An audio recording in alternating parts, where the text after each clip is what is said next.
Достор, бүгін 17 май 2025 жыл. Бишкек шаарынын авторунак бул видеодо ушундай спринтерлер болот, кыргызбай каналга катап лайк басып койгула. Биринчи спринтер $19.300, жылы 2008, объем 2.2, баасы $19.300, $19.330. Азыр ушунун баасын сомго эсептеп берем, ошон үчүн каналга катап лайк басып койгула. Сом менен канча болот баасы. Спальный дубль кабинасы бар экен, двускатный.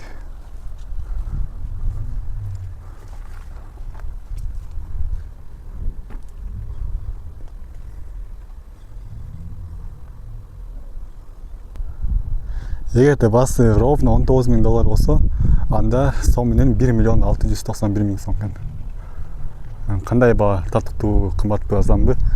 $19.000 болсо эгер $1.691.000 сом. Кийинки спринтерлерди улантып беребиз азыр. Состояниясы аябай жакшы, ак түстө спринтер.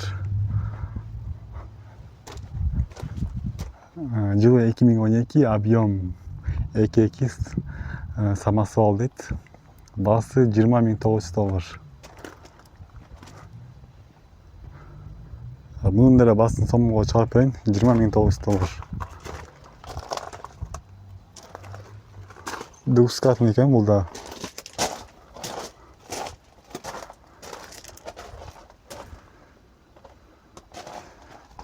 Так, сом менен азыр 89 көбөйттү.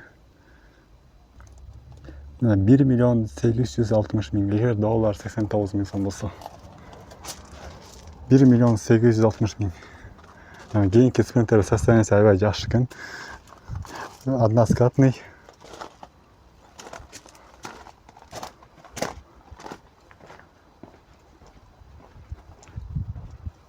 Дубль кабина. Баасы $16.000, $16.800. Жылы 2009, объем 2.2, дизель, механика, 6 ступка, свежий перегон, не оформлен. Авто из Германии. Так, $16.800. Мунун баасы сом менен канча болот? Азыр бирге көрөбүз мында.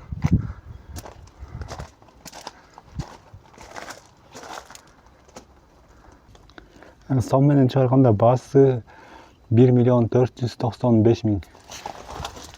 $1.495.000 спринтер. Арзанбы, кымбатпы комментарийга жазгыла, бирок мен ойлойм аябай кымбат окшойт депчи. Анткени орточо айлык Кыргызстанда 40.000 сом. $1.500.000 табыш үчүн адам орто эсеп менен 2-3 жыл иштеш керек. Андан кийинки спринтер самосвал бул. Эгер кааласаңар ушундай ар биринин баасын сомго да чыгарып бере алам. Булдун деле баасы ушундай экен, $16.700. Бул деле $1.5 миллион болот экен да. Баасы жылы 2004, объем 2.2, свежий из Германии. Мунун деле баасы почти $1.5 миллион болот экен. Ушунун жанында жашыл түстө спринтер. Мунун баасы жылы канча болот, кандай болот көрөбүз. Двускатный, дубль кабина, борттун абалы ушундай. Каналга катап сөз лайк басканды унутпагыла. Бүгүн 17 май 2025 жылы. Салон кожаный экен, жылы 2005, объем 2.2, баасы $16.700. Бул деле $1.5 миллион экен. Айырмасы $100 экен. Жанакы 3 машинанын баасы. Кийинки спринтер двускатный. Борттун состояниясы асты жыгач экен. Бул жери дубль кабинасы бар экен. Кожаный салон. Четтери кожа экен, ортосу чүпүрөк. Мунун баасы жок экен, бирок номерлары бар экен.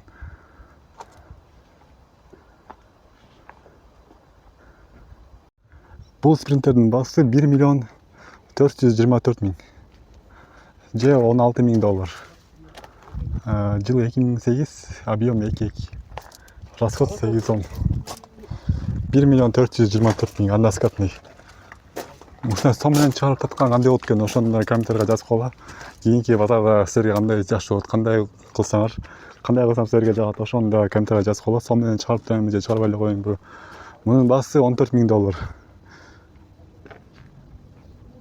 сом менен алганда 1 миллион 246 миң. Эгерде доллардын курсу 89 миң сом болсо да. Жылы 2003, объем 2,7, борт 3,5 метр, номерлары. Эгерде доллардын курсу 1 доллар 89 сом болсо, мунун баасы сом менен алганда 1 миллион 246 миң сом, двускатный.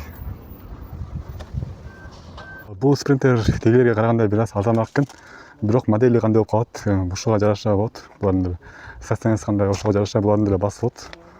Баасы 13.500 доллар, жылы 2004, объем 2,4. Азыр мунун деле эгер кааласаңыз сомго чыгап берем.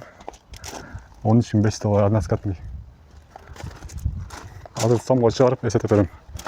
Көбүңөр комментарийга жазсаңар, сомго деле айлантып эсептеп бербейсиң депчи.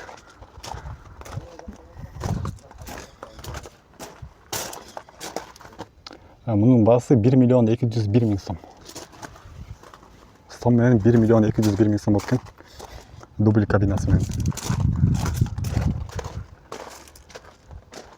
Жанагылардан 300 миңге арзаныраак экен бул.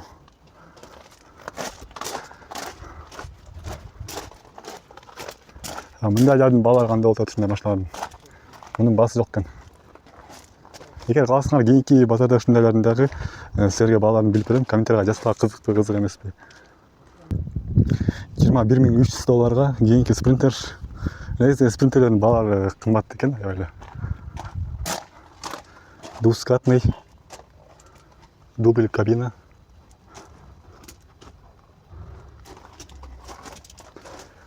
Азыр баасын сомго чыгарып берем, если кааласаңар.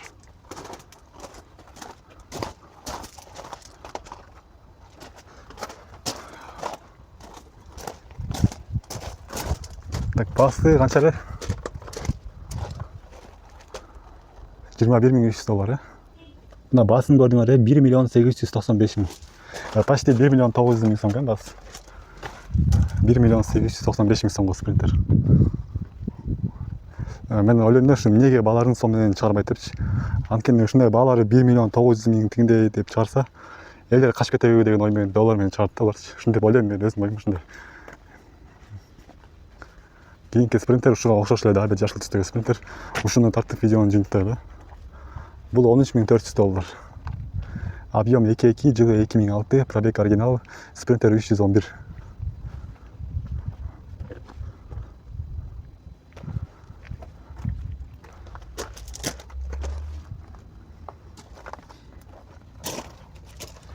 Односкатный. Так, баасы кандай унутуп калдым. 13.400 доллар. Азыр мунун деле сом менен чыгарып берем, 13.400 долларды. Так, мунун баасы 1 миллион 192 миң сом. 1 миллион 192 миң сом. Состояниеси аябай жакшы, ак түстө спринтер. Жылы 2012, объем 2,2, самосвал дейт. Баасы 20.900 доллар. Мунун деле баасын сомго чыгарып берейин, 20.900 доллар. Двускатный экен бул да.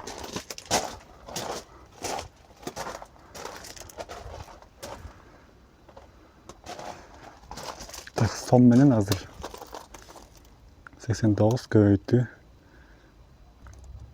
1 миллион 860 миң. Эгер доллар 89 миң сом болсо, 1 миллион 860 миң. Кийинки спринтер состояниеси аябай жакшы экен. Односкатный.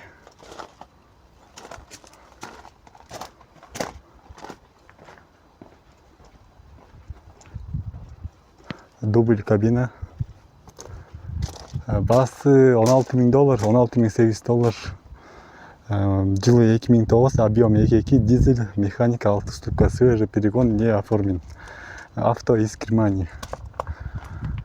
Так, 16.800 доллар. Мунун баасы сом менен канча болот? Азыр бирге көрөбүз мында.